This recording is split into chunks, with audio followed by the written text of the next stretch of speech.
This reminds me about one time in the cartoonist room in the Age when Tandberg just published a collection of cartoons. There was something Leunig didn't like. Leunig sat about 2 desks to his left. I can't remember what it was. Or maybe Ron Tandberg had been being provocative or something. And after a short, rather uncharacteristic argument, Leunig hurled a copy of the new book across the room, narrowly missing Tandberg. Tandberg sat down, immediately sketched a cartoon of the event with a little caption, "Leunig has just launched my book." Now, finally, let me take a moment to tell you an interesting event that's relevant here.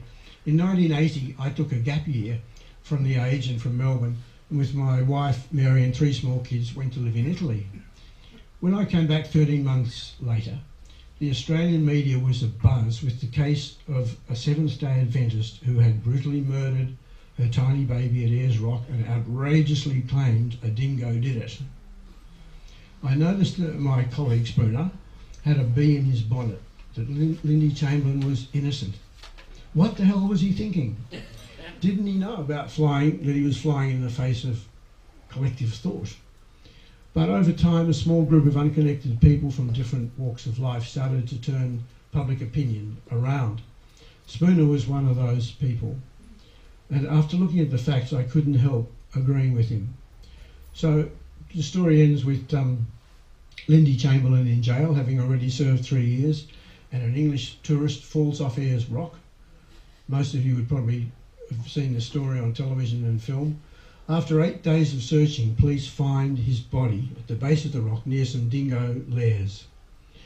And right there at that spot, they find a blood-stained baby's white matinee jacket. Now, Lindy Chamberlain had always claimed her baby Azaria was wearing a white matinee jacket when she disappeared. This was irrefutable proof that she was innocent.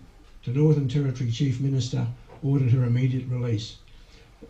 Spooner was vindicated, and it was plain that there had been the most egregious and tragic miscarriage of justice. Now, the moral of this story is always listen to what Spooner has to say.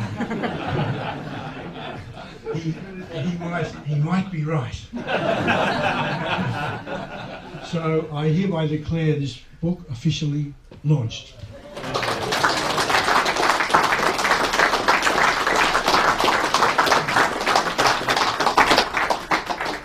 Stop laughing, this is serious. Peter and I worked together for 17 years, he says. I wasn't counting, but I know we all had a great time. For the record, Peter's technique for getting an idea involved him taking a white pages book, putting it underneath his desk and lying down face upwards and sleeping for exactly 30 minutes. Now he disputes that. He said it was always 20, but we always counted. And we thought this was brilliant because he'd wake up and he had an idea. His subconscious had drifted up to his conscious, and at that precise moment, the left-hand side of the brain talked to the right hand, or vice versa. I don't know which one.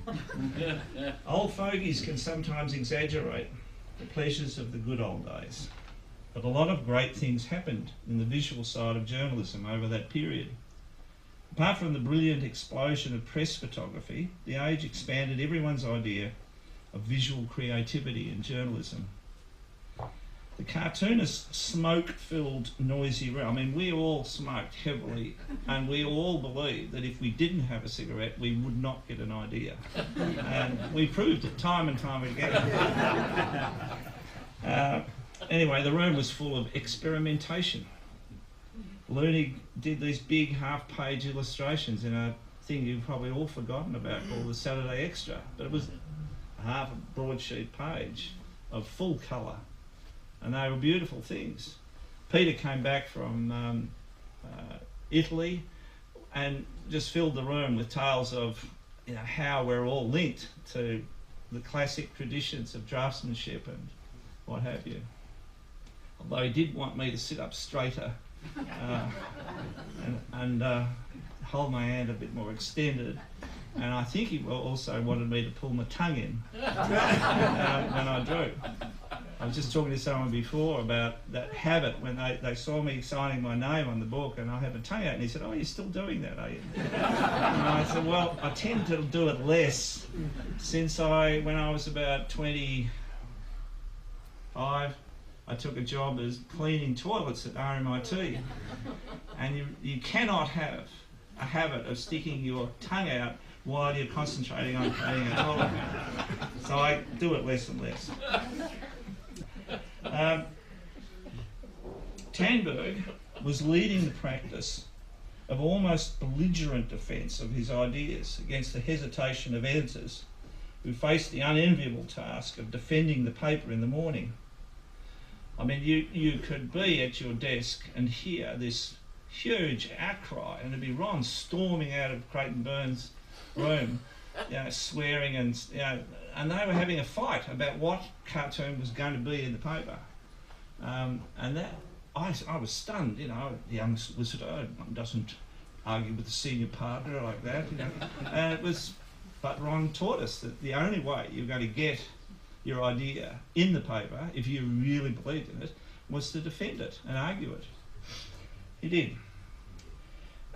Before he died last year, Ron and I had this year actually, guys, we had a last chat. We had often disagreed about politics, but we agreed at the end that we had been blessed in our careers at the Age. Things have now changed, and to see an Age cartoon online today, you have to intuitively follow a series of options, from politics to federal politics to cartoons, and then you see the person you want to look at. Matt Golding's there looking at me with his mouth half open because he knows I'm telling him the truth. No matter how hard you work, they've tried to obscure your presence on the digital issue. Meanwhile, the print newspaper has shrunk. It's been deliberately depleted of resources, staff and space. In the book I discuss this state of affairs and how it came to pass. Of course, a career that was born in any noisy, smoke-filled room of journalists may have had lingering side effects. Maybe we all tend to gloss over a more complicated truth. We also forget. I still think that someone of my age is at least entitled to good memories, but it's unsettling to be reminded of the deceptive vagaries of memory. A month or so ago, I was watching Collingwood annihilate Melbourne at the MCG.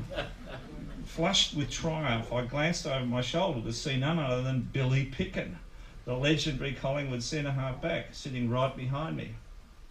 On a euphoric impulse, I stood up at half-time, offered my hand and blurted out how he had been a childhood hero of mine. He looked amiably nonplussed, and it was only later that Wikipedia advised me that Billy was 10 years younger than his elderly fan.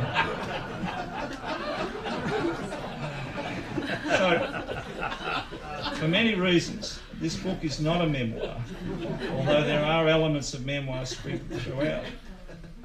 Do any of you remember Peter Nicholson's classic cartoon showing Gough and Margaret Whitlam in 1976 in Marital Congress during a Chinese earthquake? Pete had Gough saying, "Did the earth move for you too, dear?" The Age was inundated with protests from enraged readers, threatening to cancel their subscriptions. The editor stood firm. I can't even remember which editor it was. Because Perkin was gone, so it must have been Les Cullen. Maybe they killed Les Cullen's earlier, he only lasted 6 months. Anyway, Gough bought the original and hung it over his bed, apparently. The question of outraged taste was not a real threat to the independence of the Age. Questions of taste are these days elevated to the status of morality. Ruining careers and disrupting commercial goodwill are the common preoccupation of the manic denizens of social media. Last week, the Australian Cartoon Museum in Docklands, they're having an exhibition of mine at the moment, you can still see it if you want to go there, tried to boost an ad for my exhibition. Facebook objected to the use of the word hell, taken from the title of this book. I find this unbelievable, but it's true. It is. The ad was modified to read, what the was he thinking?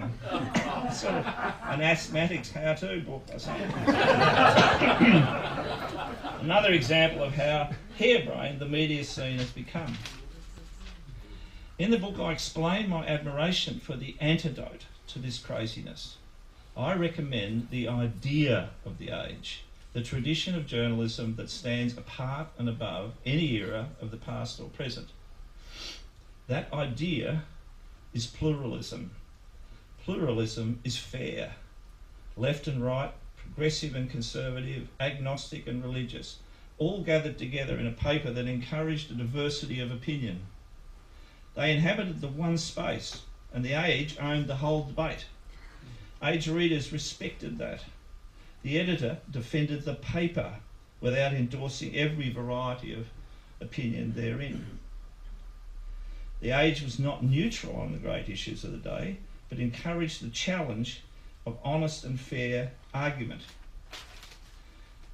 The Age as an ideal would never tolerate the internal denigration of its staff, would seek fairness and rigour in a manner that valued disinterested and patient inquiry, no matter how much that might offend the readers.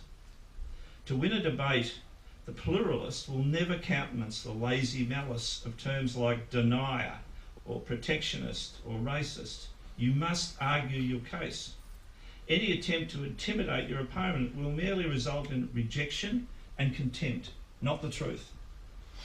During the great issues of the 21st century, 9/11, terrorism, global warming, free trade economics, my position swung according to the apparent facts, but my principles, I hope, did not.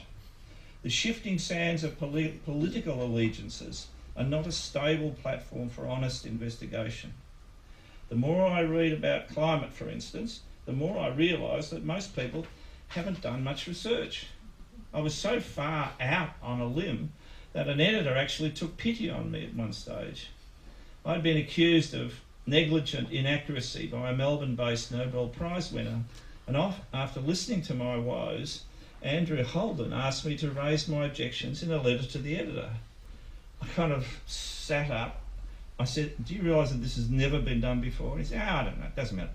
And so the Nobel Prize winner's assertion was refuted in a letter to the editor, published the next day.